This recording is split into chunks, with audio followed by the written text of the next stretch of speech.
नमस्कार. मी भाऊ तोरसेकर. तुम्ही बघत आहात प्रतिपक्ष. मित्रांनो, मी आज बोलतोय तेव्हा सकाळी उठल्यानंतर मिळालेली पहिली बातमी म्हणजे मनोज कुमार नावाच्या अभिनेत्याचं निधन झालं. जवळजवळ 85-87 काहीतरी वय आहे त्याचं. अर्थात गेल्या 20-25 वर्षामध्ये मनोज कुमार हा अंतर्धान पावलेला अभिनेता होता. नुसता पडद्यावरून नाही तर चर्चेत सुद्धा नव्हता.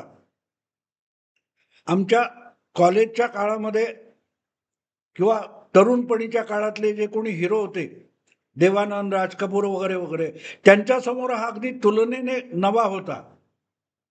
तुलनेने नवा मी एवढ्यासाठी सांगतो की मला वाटतं 65 मध्ये मी जेव्हा पहिल्यांदा कॉलेजमध्ये गेलो त्या काळामध्ये मनोज कुमार हा 2-4 काय 5 चित्रपट आले असतील आणि वह कौन थी नावाचा त्याचा चित्रपट गाजलेला मला आठवतं. साधना नावाची अभिनेत्री आणि हा हिरो होता. साधना अयोध्येंतो और राज खोसलाचा सिनेमा खूप गाजलेला आहे. तो मनोज कुमार पुढल्या काळामध्ये राष्ट्रभक्तीचे चित्रपट काढण्यातून ओळखीचा झाला इन द सेन्स त्याची ओळख झाली. म्हणजे त्याचं नाव मनोज कुमार होतं. पण तथाकथित बुद्धिजीवी म्हटला जाणारा जो वर्ग आहे तो मनोज कुमारला त्याच्या अतिराष्ट्रभक्ती दाखवणाऱ्या चित्रपटामुळे आज ज्याला प्रपोगंडा फिल्म म्हणतात ना आज, म्हणजे वॅक्सिन वॉर किंवा काश्मीर फाईल्स किंवा छावा असले चित्रपट आले की त्यातून जी राष्ट्रभक्ती, संस्कृतीची भक्ती हे दाखवलं जातं, त्याची टिंगल केली जाते. त्याला प्रपोगंडा फिल्म म्हणतात. तर अशा प्रपोगंडा फिल्मची म्हणाल तर सुरुवात करणारा नट म्हणून मनोज कुमारकडे बघायला लागेल. कारण उपकार हा त्याने स्वतः काढलेला आणि तुफान चाललेला, आजही 15 ऑगस्ट 26 जानेवारी अशा दिवशी जी रेडिओवरून गाणी वाजवली जातात, मेरे देश की धरती सोना उगले, हे त्या उपकार सिनेमातलं गाणं आहे. तर असा मनोज कुमार याची त्या काळात या अशा राष्ट्रभक्तीपर सिनेमा जे काढले त्यावरून त्याची टिंगल व्हायची. भारत कुमार म्हणून त्याला भारत कुमार असं नाव द्यायचे. उपहासाने मनोज कुमारला भारत कुमार म्हटलं जायचं. कारण प्रत्येक चित्रपटात मनोज कुमारचं नाव हे भारत असायचं. मला आठवतं तो हा उपकार सिनेमाच आहे, बहुतेक उपकार होता की कुठला आठवत नाही, पण त्यामध्ये बहुतेक उपकार सिनेमा आहे. त्याच्यामध्ये त्याचा तो भाऊ प्रेम चोपडाने रंगवलेला होता आणि त्या सुशिक्षित असा भाऊ आणि शेतकरी काम करणारा मनोज कुमार थोरला भाऊ यांच्या घरात जे भांडण लावलं जातं ते भांडण लावणारा गावातला सावकार मदनपुरी हा त्या भावाभावांमध्ये भांडणं लावतो आणि प्रेम चोपडाच्या डोक्यात काय तो विष कालवतो आणि प्रेम चोपडा ताड ताड ताड निघून जातो. तेव्हा पोपट आहे पिंजऱ्यामध्ये, त्या पिंजऱ्यातल्या पोपटाला मदनपुरी नावाचा सावकार मिरची खायला घालतो आणि म्हणतो, तोता मिरच खा गया, तोता मिरच खा गया. तो त्याचा जो काय दिवाणजी असतो, बहुतेक मला तो दिवाणजी कन्हैयालालने रंगवलाय कोण आठवत नाही, पण तो दिवाणजी मदन पुरीला विचारतो, क्या हो गया? तोता मिरच खा गया तो मतलब क्या है? तो म्हणतो, अब भारत के घर होगा महाभारत. म्हणजे भावाभावात भांडणं होतील, भारत के घर महाभारत. आणि भारत के घर म्हणजे काय, तर मनोज कुमार जो हिरो आहे सिनेमाचा, थोरला भाऊ, त्याच्या विरुद्ध आपण धाकट्या भावाला फितवलेलं आहे, चिथावणी दिलेली आहे, फूस लावलेली आहे आणि त्याच्या घरामध्येच आता कलह सुरू होईल, ग्रह कलह सुरू होईल. पण मुद्दा असा की या सगळ्या चित्रपटामध्ये मनोज कुमारचं नाव हे कायम भारत असायचं आणि त्यासाठी त्याची टिंगल व्हायची. आणखीन एक त्याचा चित्रपट मला ह्या निमित्तानेच आठवला. शोर नावाचा, मला वाटते जया भादुरी त्याच्यात होती. त्याच्यानंतर रोटी कपडा और मकान, त्याच्यानंतर क्रांती दिलीप कुमार वगैरे होता, पण त्याच्या आधीचा मला वाटतं पूरब पश्चिम, ज्याच्यात सायरा बानू म्हणजे परदेशी वाढलेली भारतीय महिला तर मुलगी ही देशी भारत कुमारच्या प्रेमात पडते वगैरे, असे ते सगळे म्हणजे राष्ट्रप्रेम शिकवणारे चित्रपट काढणारा. म्हणून जशी आज त्या कोण अग्निहोत्री आणि यांची टिंगल केली जाते, नेमकी उपहासाने पण कुजबुजीने, कारण ते चित्रपट चालत होते चित्रपट. तर असा हा मनोज कुमार आज गेला. माझ्या अगदी तरुणपणीचा आवडता हिरो होता. आणि आणखीन एक गंमत सांगितली पाहिजे की हा राष्ट्रभक्तीकडे वळला कसा. एक प्रेमात पडणारा, ते काय हिमालय की गोद में वगैरे असे काय काय चित्रपट होते, मला आठवतं व कौंथी. या चित्रपटातला मनोज कुमार हा लोकप्रिय चेहरा होता, त्या काळातला लोकप्रिय अभिनेता होता. त्याला घेऊन कश्यप नावाचा कोणतरी एक, मला पूर्ण आठवत नाही, पण कश्यप नावाचाच एक निर्माता होता, त्याने भगतसिंग नावाचा चित्रपट काढला होता. आजही तुम्हाला आठवेल त्या चित्रपटातलं गाणं, जोगी हम तो लुट गए तेरे प्यार में, मेरा रंग दे बसंती चोला, हे सगळं त्यातून आलेली गाणी येते. मेरा रंग दे बसंती चोला हे गाणं त्यामध्ये सुद्धा होतं. आता पुढचे काही शब्द बदलले असतील, पण मेरा रंग दे बसंती चोला हे मी पहिल्यांदा ऐकलं ते मनोज कुमारच्या भगतसिंग मध्ये होतं.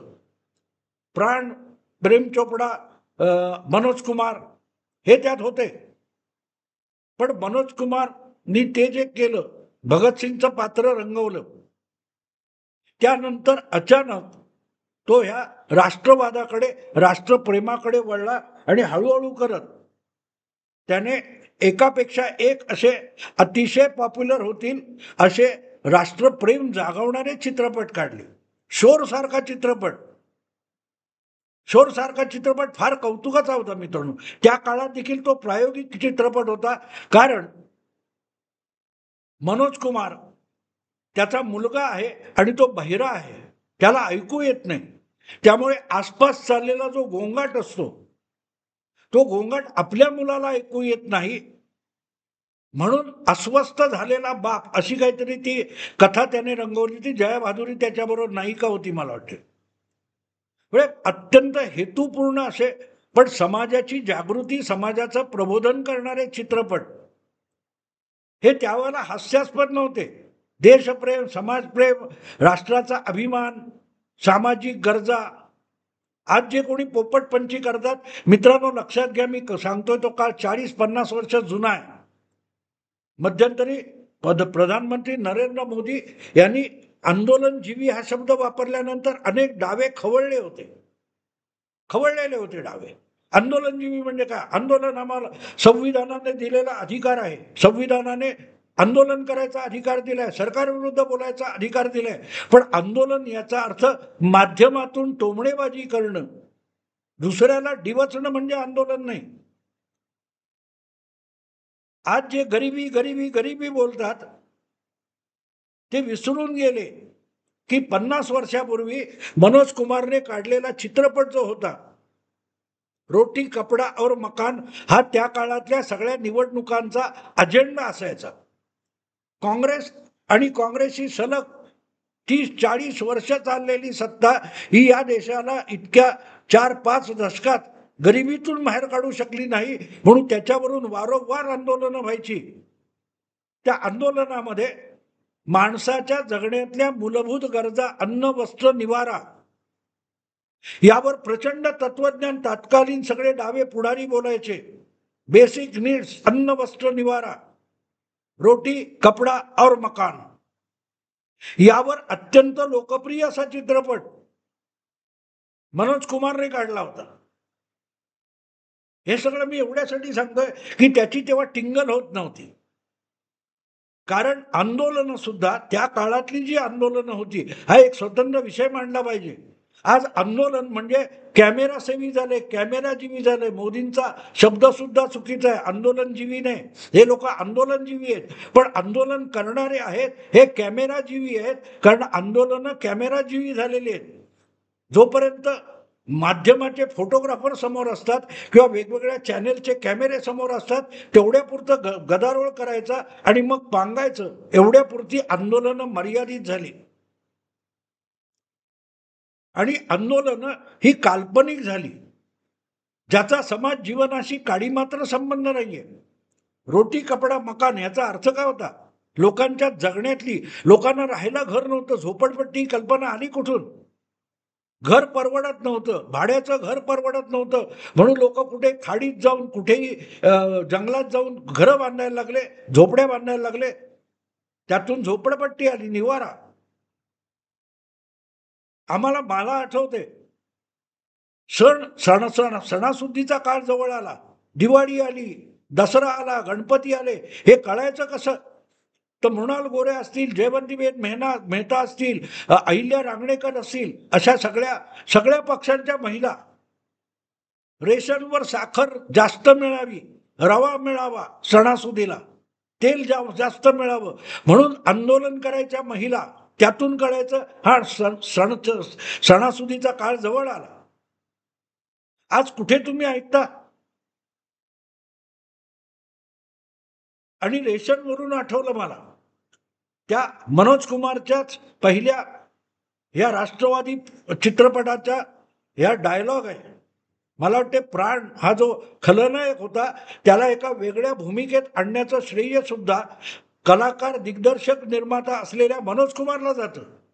तो जो त्याने पहिला उपकार नावाचा चित्रपट राष्ट्रप्रेमी काढला, त्यामध्ये मंगल चाचा किंवा मंगल बाबा म्हणून असं काहीतरी एक भयंकर रूप प्राणला दिलेलं होतं. एका पायाने लंगडा असलेला मंगल चाचा का मंगल बाबा हा गावभर लोकांना फकीरासारखं जगून प्रबोधन करत फिरणारा एक फकीर, असं रूप दिलं होतं प्राणला. आणि त्याचं काय म्हणतात ते गाणं पण खूप प्रसिद्ध आहे. मला वाटतं, आसमान पे उडने वाले मिट्टी में मिल जाएगा, कसमे वादे प्यार वफा सब झूठ है झूठा, कसं काहीतरी गाणं. तर त्या प्राणच्या तोंडी एक वाक्य आहे मित्रा.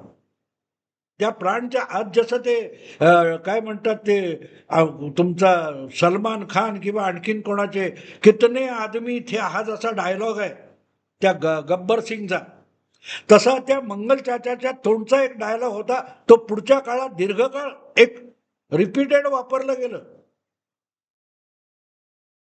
राशन पे भाषण है, भाषण पे राशन नहीं है.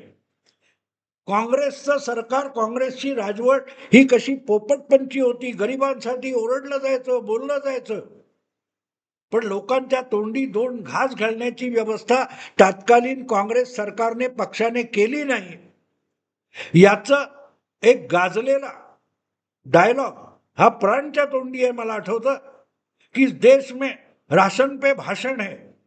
नेहरूजी असतील, इंदिराजी असतील, राजीव गांधी असतील, या सगळ्या कालखंडामध्ये गरिबी हटवण्याचे प्रयत्न झाले, पण गरीब अन्न वस्त्र निवाऱ्याला सुद्धा मोताद होता. हे सगळं वस्तुस्थिती एका डायलॉग मध्ये प्राणच्या, मनोज कुमारच्या त्या चित्रपटामध्ये आलेली आहे. राशन पे भाषण है, भाषण पे राशन नाही. जसं तुमचा आजही एक डायलॉग तर कोण तो सन्नी देओल त्याचा येतो कुठल्या सिनेमातला, तारीख पे तारीख, तारीख पे तारीख, हे जसं आज रिपीटेडली वापरलं जातं.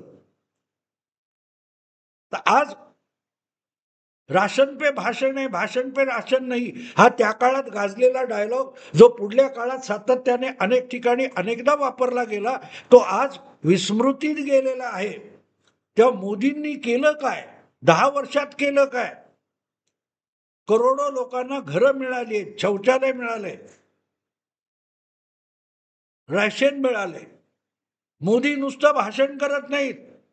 एक प्रकारे मोदी सरकारने मनोज कुमारच्या त्या उपकार चित्रपटातला जो मंगल चाचा आहे त्याला दिलेलं हे उत्तर आहे. मोदींची 10 वर्ष म्हणजे भाषण पे राशन है, राशन पे भाषण है, भाषण पे राशन नाही, हा डायलॉग खोडून टाकला मोदींनी. आज बघा आपण कुठे आहोत. आज 5 वर्ष गरिबांना सलग फुकटात रेशन मिळणार, अन्नधान्य मिळणार, खाण्याच्या वस्तू मिळणार, हे आलं. पण 50 वर्ष गेली हे, आणि मा झालेलं आहे. त्यामुळे मग राष्ट्रवादाची टिंगल उडवायची, आणि ती टिंगल उडवणारी प्रवृत्ती आजची आहे असं नाही. आणि म्हणून मी मनोज कुमारचा तो भारत कुमार म्हणून हेटाळणी जी व्हायची त्याची आठवण करून दिली. आणखीन एक योगायोग सांगायचा आहे जो तुमच्या आजच्या ह्या विषयाच्या शीर्षकामध्ये आलाय.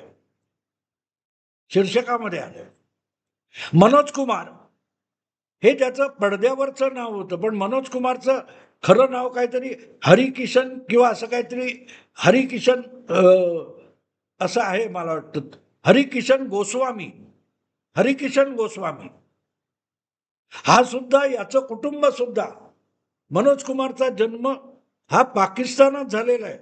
आज ज्याला खैबर पख्तुनवा आपण म्हणतो, त्या खैबर पख्तुनवाच्या प्रांतामध्ये कुठल्या तरी एका छोट्या गावामध्ये, तालुक्यामध्ये हरिकिशन गोस्वामी नावाचा मुलगा जन्माला आला. आणि 47च्या फाळणीनंतर सगळा गाशा गुंडाळून त्या कुटुंबाला भारतात यावं लागलं. त्यामुळे हा अवघा 10 वर्षाचा मुलगा भारतात आला आणि पुढे पडद्यावर गाजला. राष्ट्रप्रेमी म्हणून त्याची हेटाळणी सुद्धा बुद्धिजीवींनी केली, तो मनोज कुमार.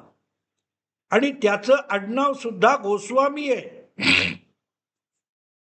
आज अशीच एका राष्ट्रप्रेमी गोस्वामीची सातत्याने बुद्धिजीवी टिंगल करतात. त्याला अंधभक्त, मोदी भक्त म्हणतात.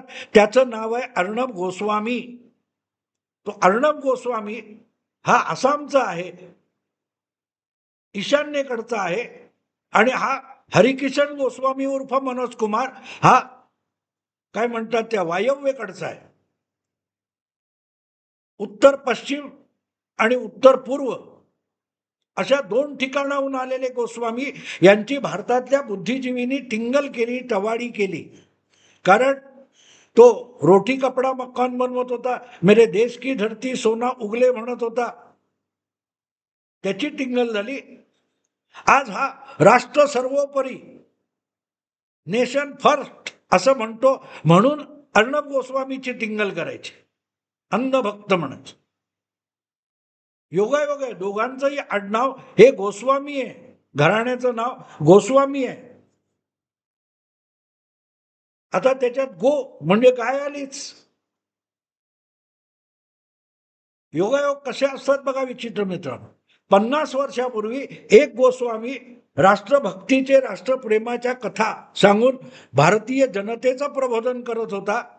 तेव्हाचे बुद्धिजीवी, स्वतःला फार शहाणे समजणारे पुरोगामी, ही भारत कुमार म्हणून त्याची टिंगल करायचे.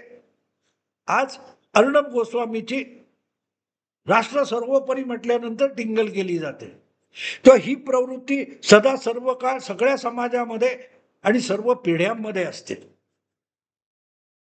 जसं राष्ट्रप्रेम करणारे जन्माला येतात, तसं राष्ट्रद्रोह करणारे सुद्धा जन्माला येतात, प्रत्येक देशात येतात आणि प्रत्येक समाजामध्ये, प्रत्येक कालखंडामध्ये जन्माला येतात.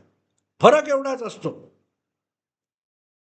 की जे घातपाती असतात, अगदी कुराणामध्ये सुद्धा ते डेव्हिल्स वर्सेस काहीतरी आहे ना,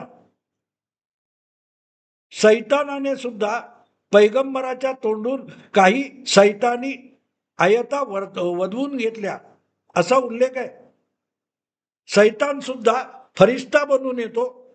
रावण सुद्धा मायावी राक्षस असल्यामुळे साधूचं रूप घेऊन येतो. तेव्हा आजच्या जगामध्ये आपल्या समोर समाजवादी, समाजहितवादी म्हणून जे कोणी पोपटपंची करत असतात, त्यांचं मायावी रूप आपण ओळखायला शिकलं पाहिजे. आणि त्यामध्ये जर अर्णब गोस्वामी मदत करत असेल तर तेव्हा हरिकिशन गोस्वामी म्हणजे मनोज कुमार सुद्धा तेच काम करत होता. आणि जे पाखंडी असतात तेच साधुत्वाचा आव आणून खऱ्या साधूकडे, संन्याशाकडे बोट दाखवत असतात, आरोप करत असतात, त्याची निंदा नालस्ती करत असतात. असो, आज मी एवढंच सांगेन मनोज कुमारच्या आठवणीसाठी की मनोज कुमार गेला,